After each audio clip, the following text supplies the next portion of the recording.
ఎస్సీలు వేరు, బీసీలు వేరు, మైనారిటీలు వేరు, ఎస్టీలు వేరుగా వేరే వేరే రెసిడెన్షియల్ స్కూళ్లలో చదువుకుంటుంటే ఈ కుల వివక్ష ఇంకెంతకాలం కొనసాగుతుంది?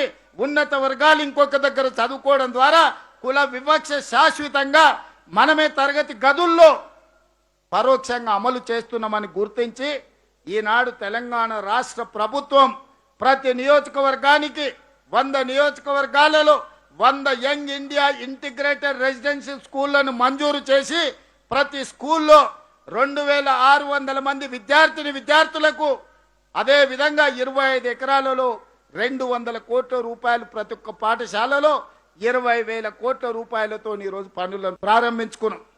నా లక్ష్యం ఒక్కటే, నా కోరిక ఒక్కటే, నా స్వప్నం ఒక్కటే. ఈ తెలంగాణ ప్రాంతంలో ఉన్న పేదోళ్ల బిడ్డలు, దళితులు కావచ్చు, గిరిజనులు కావచ్చు, ఆదివాసులు కావచ్చు, బలహీన వర్గాలు కావచ్చు, మైనారిటీల బిడ్డలు కావచ్చు, ధైర్యంగా గుండె మీద చేసుకొని యంగ్ ఇండియా ఇంటిగ్రేటెడ్ స్కూల్లో నేను చదువుకున్నా, నేను డాక్టర్నైనా, నేను లాయర్నైనా, నేను ఇంజనీర్నైనా, నేను సైంటిస్ట్నైనా, నేను ఐఏఎస్, ఐపీఎస్, ఐఎఫ్ఎస్నైనా, నేను ఎమ్మెల్యే అయినా, ఎంపీ అయినా తెలంగాణ రాష్ట్రానికి ముఖ్యమంత్రిని అవుతా అని ధైర్యంగా చెప్పగలిగిన పరిస్థితులు ఆ పేద కుటుంబాలకు రావాలి. వాళ్ళే ఈ దేశ నిర్మాణంలో భాగస్వాములు కావాలనేదే నా స్వప్నం.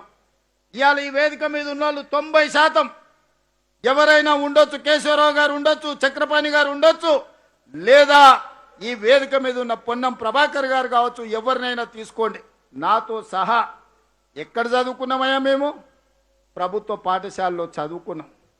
ఆనాటి ప్రభుత్వం ఈ విద్యను మాకు అందుబాటులో తేకపోతే ఎక్కడో నల్లమల్ల అడవుల్లో ఉన్న మారుమూల గ్రామంలో పుట్టిన నేను, వ్యవసాయ కుటుంబంలో నుంచి వచ్చిన నేను ప్రభుత్వమే విద్యను అందించకపోయినుంటే తెలంగాణ రాష్ట్రానికి ముఖ్యమంత్రి అయ్యుండేవాడినా ఒక్కసారి ఆలోచన చెయ్యండి. ఇవాళ ఈ ప్రభుత్వ పాఠశాలలు అనాథ శరణాలయాలు కావు. ఈ ప్రభుత్వ పాఠశాలలు దేశ భవిష్యత్తుకు నిర్మాణం చేసే ఒక విద్యా వేదికలు. ఈ వేదికలను గౌరవించాల్సిన బాధ్యత, కాపాడాల్సిన బాధ్యత, పునరుద్ధరించాల్సిన బాధ్యత, అవసరమైన నిర్ణయాలు తీసుకోవాల్సిన బాధ్యత మన అందరి మీద ఉన్నది. అది కఠినమైన నిర్ణయమైనా సరే వెనుకడుగు వేయకుండా నిర్ణయం తీసుకొని అమలు చేసే బాధ్యత నా సహచార మంత్రివర్గ సభ్యులు. ఏదున్నా సంఘాలతో మాట్లాడతాం, సహచరులతో మాట్లాడతాం, టీచర్లతో మాట్లాడతాం, విద్యార్థుల తల్లిదండ్రులతో మాట్లాడతాం. ఏదేమైనా ఈ పాఠశాలలు ఆ పేదల పిల్లల కోసం నడుపుతున్న పాఠశాలలు. నేను ఈ వేదిక మీద సవినయంగానే మనవి చేయదలుచుకున్నా. ఈ పాఠశాలలు టీచర్ల కోసం కాదు, ఈ పాఠశాలలు రాజకీయ నాయకుల కోసం కాదు, ఈ పాఠశాలలు ఐఏఎస్ల ఐపీఎస్ల కోసం కాదు. ఈ పాఠశాలలు తండాలలో, గూడాలలో, మారుమూల పల్లెల్లో ఉన్న అత్యంత నిరుపేదలైన పేదల విద్యార్థుల కోసం ఈ పాఠశాలలు నిర్వహిస్తున్నాం.